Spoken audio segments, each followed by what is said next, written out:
कौन थी वो? मैं 8 महीने की प्रेग्नेंट थी और अपनी डिलीवरी के लिए अपने मायके गई थी।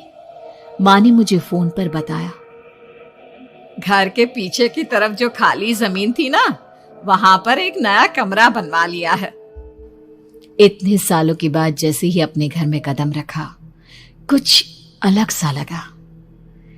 माँ, ये घर के पीछे की तरफ नया कमरा बनवाने की क्या जरूरत थी? अरे बेटा, घर के पीछे दूर दूर तक खाली जमीन है। तेरे पापा को कई दिनों से लग रहा था कि यहाँ पर एक कमरा बनवा लेंगे तो ताजा हवा मिल जाया करेगी। अब तो ये सब छोड़ और चल जल्दी से दूध पी ले। माँ, मैं थोड़ी देर में पी लूंगी, आप सो जाओ। मैंने दूध का गिलास उठाकर उस खिड़की में रख दिया। पता नहीं कब आंख लग गई। अचानक से खिड़की के पल्लों के खड़कने की तेज आवाज आई।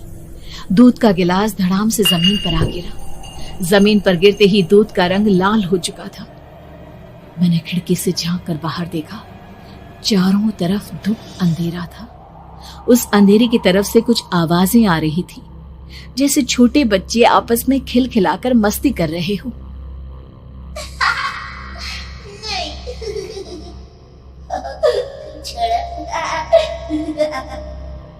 इतनी रात को इतने घनघोर अंधेरे में बच्चों की आवाज कैसे आ रही है? घड़ी में वक्त देखा तो ठीक 12 बजे थे। देखकर मैं सन्न रह गई। बुरी आत्माओं और भूतों की कई कहानियां मैं सुन चुकी थी। वक्त भी कुछ ऐसा ही था। ऊपर से मैं प्रेग्नेंट।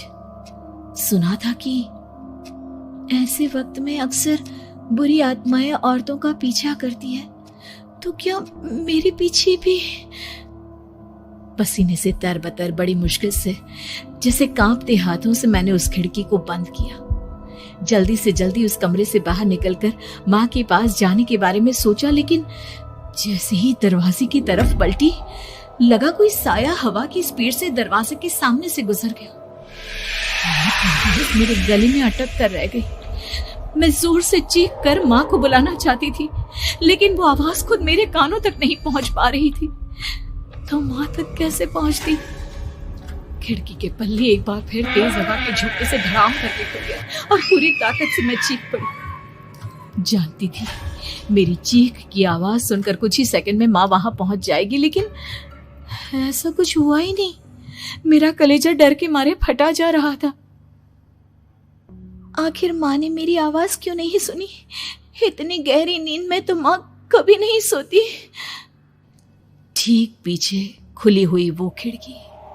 मुझ में इतनी ताकत नहीं बची थी कि मैं पलटकर उस तरफ देख भी सकूं।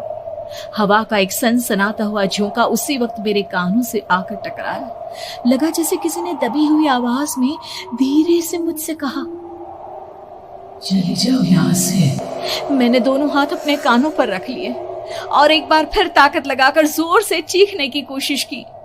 माँ! पापा! मेरी आवाज उस कमरे की दीवारों से टकराकर वापस मुझे ही सुनाई दे रही थी।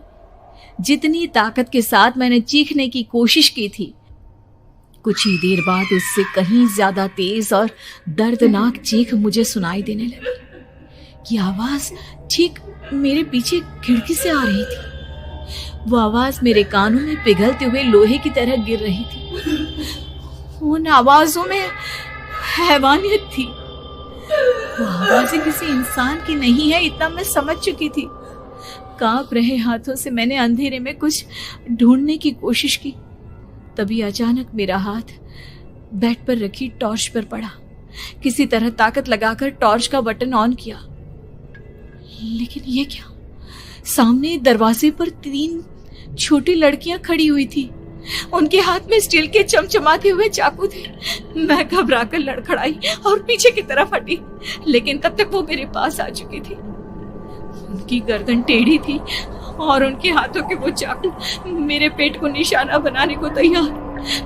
मैं जोर से चीखी, नहीं, छोड़ दो मेरे बच्चे को, मत मारो, मत मारो, छोड़ दो मेरे बच्चे को। सोनाली, क्या हुआ बेटा? तू इतनी डरी हुई क्यों है? उठ बेटा, क्या हुआ? हड़बड़ाकर मैंने अपनी आंखें खोली। देखा तो दिन निकल आया था। माँ मुझे जगा रही थी।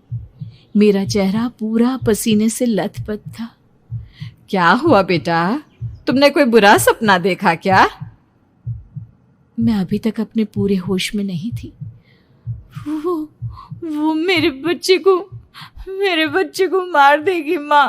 वो लड़की मेरे बच्चे को। मैंने घबराकर अपने पेट को छुआ। सब कुछ ठीक था। और वो दूध जो रात को यहाँ पर गिर गया था, उसका रंग लाल हो गया था। माँ ने हंसते हुए दूध का गिलास मुझे दिखाया।